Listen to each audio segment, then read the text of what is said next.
Ben Stokes Headingley 2019. England were 67 all out in their first innings. Australia made 179, then 246 in their second dig. Suddenly, England were chasing 359 to win at Headingley. No team had ever won a test there chasing that many. Ever.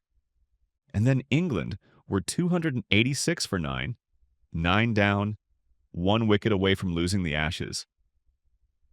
Ben Stokes walked in at 141 for 3. He finished 135 not out off 219 balls. 11 fours, 8 sixes. But here's what the stats don't tell you.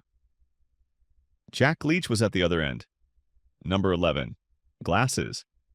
Looks like he does your taxes. 17 balls faced, 1 run scored, for 76 minutes. Stokes farmed the strike so brutally that Leach basically just had to exist. England won by 1 wicket. Now put yourself in Australia's position for a second. You're bowling to a guy on 2. You review an LBW, umpire's call. If that goes the other way, the Ashes are over. 1 review. That's the margin. Stokes later said he didn't even remember half the innings. He was so locked in his brain, just shut off. That's not batting. That's a guy whose mind left his body and let his hands do the work. MS Dhoni 2011 World Cup Final. India were chasing 275 against Sri Lanka at Wankhede. Sachin's last World Cup. The whole country watching. Early wickets falling. Kohli gone. The stadium was so loud you couldn't think. And MS Dhoni promoted himself ahead of Yuvraj Singh. Number 5. In a World Cup final, with 400 million people watching on TV in India alone, that's more than the population of the United States. Dhoni finished 91, not out off 79 balls. 8 fours, 2 sixes. That last 6 over long on-off Kulasakara. Probably the most replayed shot in Indian cricket history. India won by 6 wickets with 10 balls to spare. But wait, before that final, Dhoni's average in World Cup finals was 20. He'd never made a 50 in a final. People had been calling for his head the entire tournament, and he chose that exact moment to walk out and bat like he was in his backyard. Not a single. Not a 4.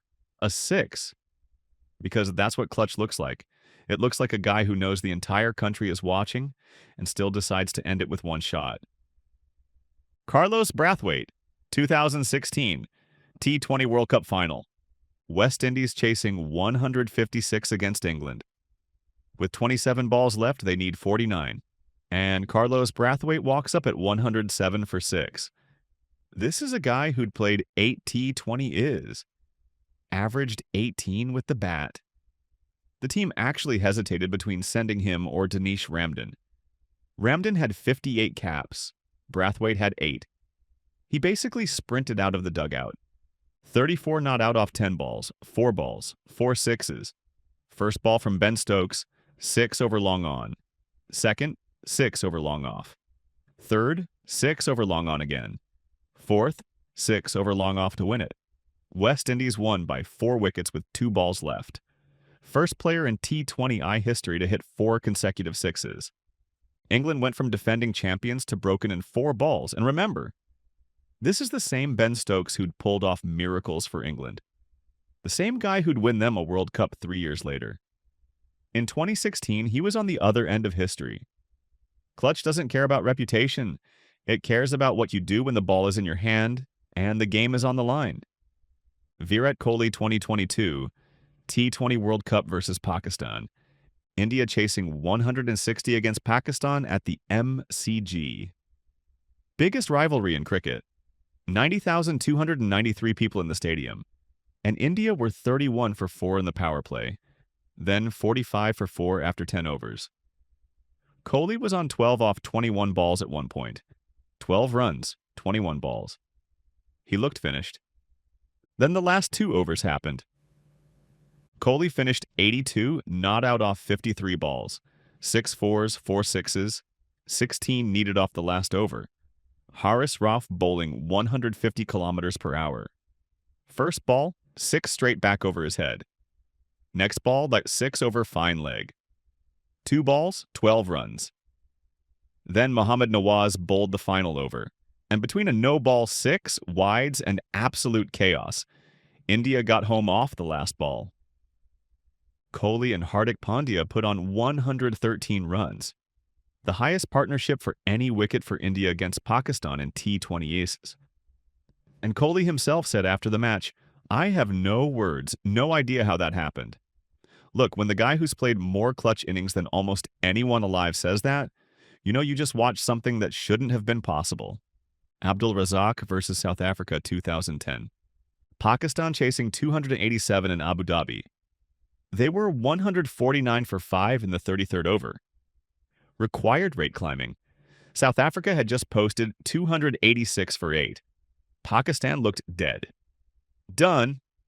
Pack your bags. Abdul Razzaq walked in, finished 109 not out off 72 balls, 6 fours, 10 sixes, 50 off 45 balls, 100 off 70.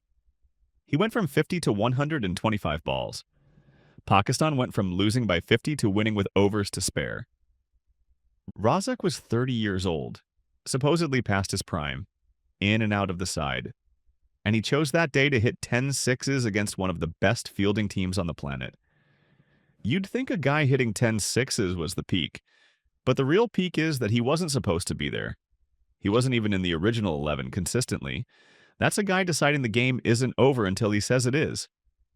Glenn Maxwell versus Afghanistan, 2023 World Cup. Australia chasing 292 in Mumbai, 91 for 7 in the 18th over, 7 wickets down. Afghanistan had Rashid Khan, Noor Ahmed, Mujib-ur-Rahman. 3 world-class spinners on a turner. Australia looked finished, and then it got worse. Maxwell was cramping, not a little tightness. Full body shutdown. Calves, shins, hamstrings, toes. Then a back spasm. He told the physio he was thinking of retiring hurt. The physio told him if he went off, he probably couldn't come back down the stairs, so Maxwell stayed. 201 not out off 128 balls. 21 fours, 10 sixes. By the time he got to 150, he couldn't run. He was literally standing at the crease and swinging. Pat Cummins made 12 not out off 68 balls at the other end. Their partnership was 202 for the 8th wicket, highest in OD1 history. Maxwell scored 189 of those 202 runs. Cummins just stood there and watched a man who couldn't walk hit sixes for fun. Australia won by 3 wickets with 19 balls to spare. And here's the detail everyone misses. Maxwell was given out LBW on 27. He reviewed and survived. Then on 33, Mujib dropped him at short fine leg. 2 lives.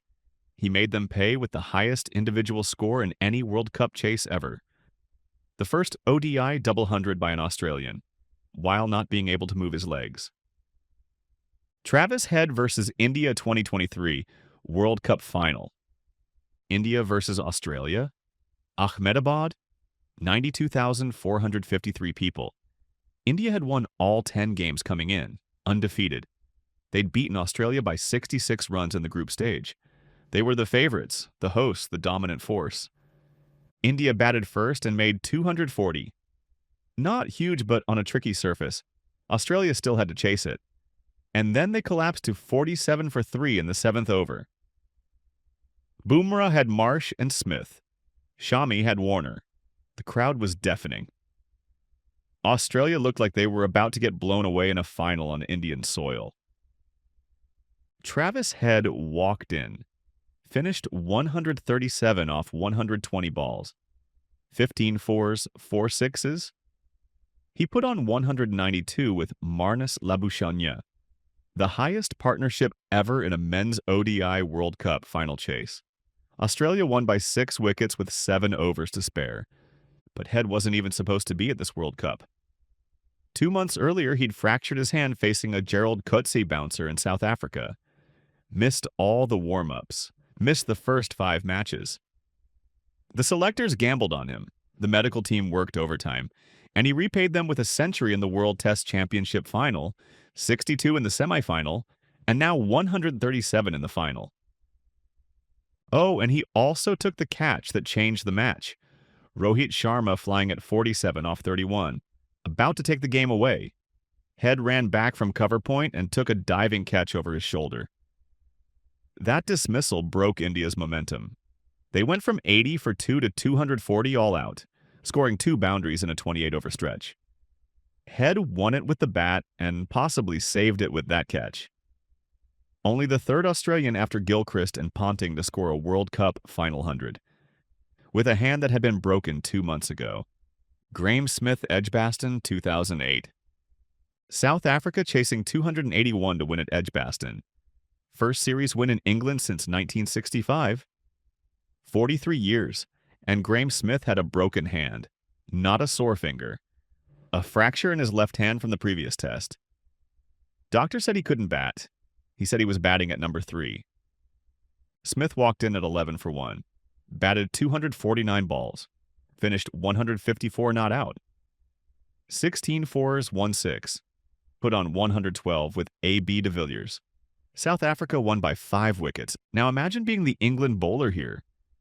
You know this guy's hand is broken. You know he can't use his top hand properly, and he still won't get out.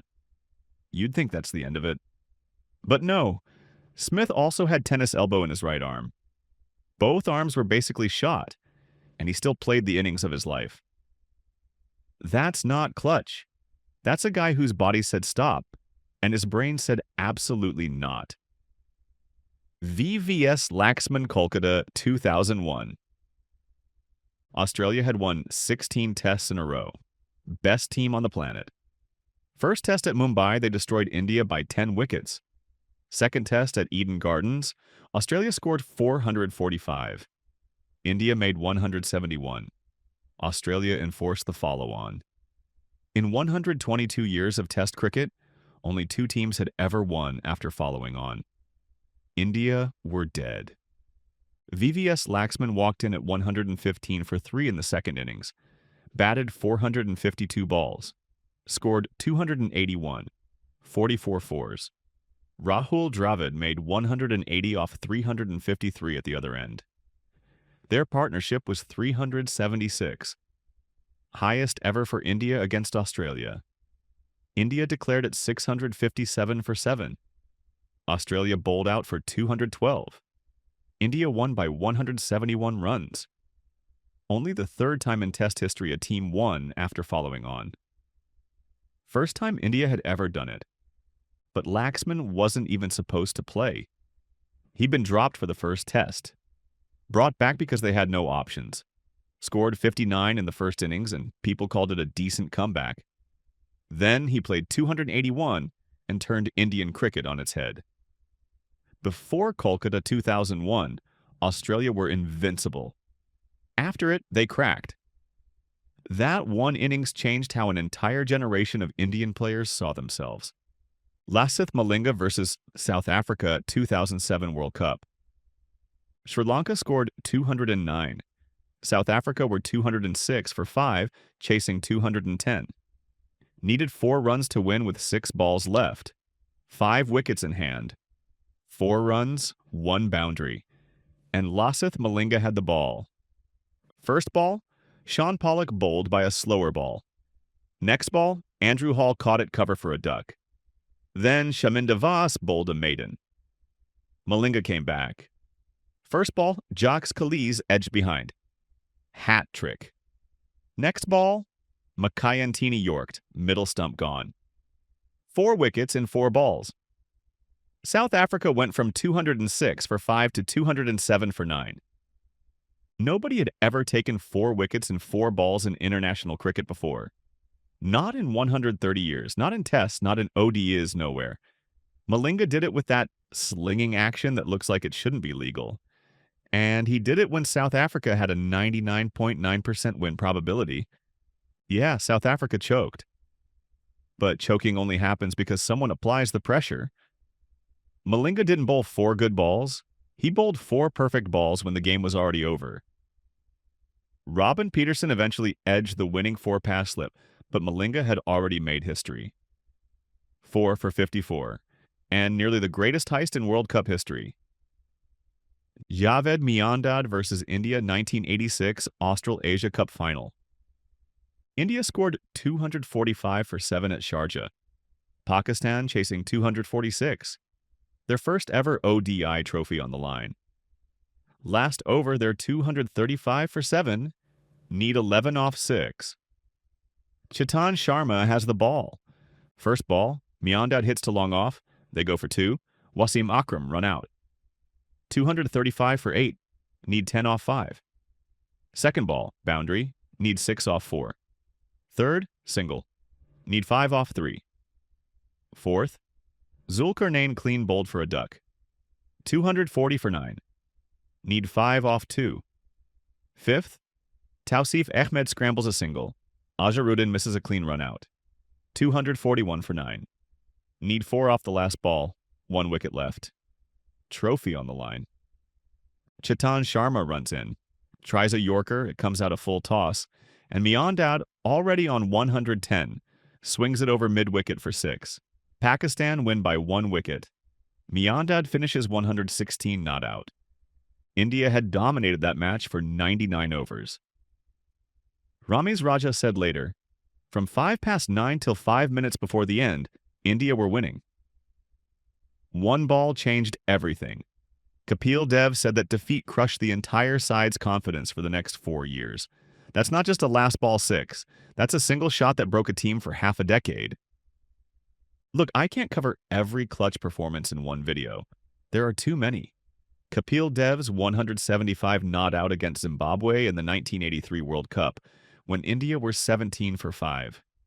Literally kept India's campaign alive, and there's no footage because of a BBC strike.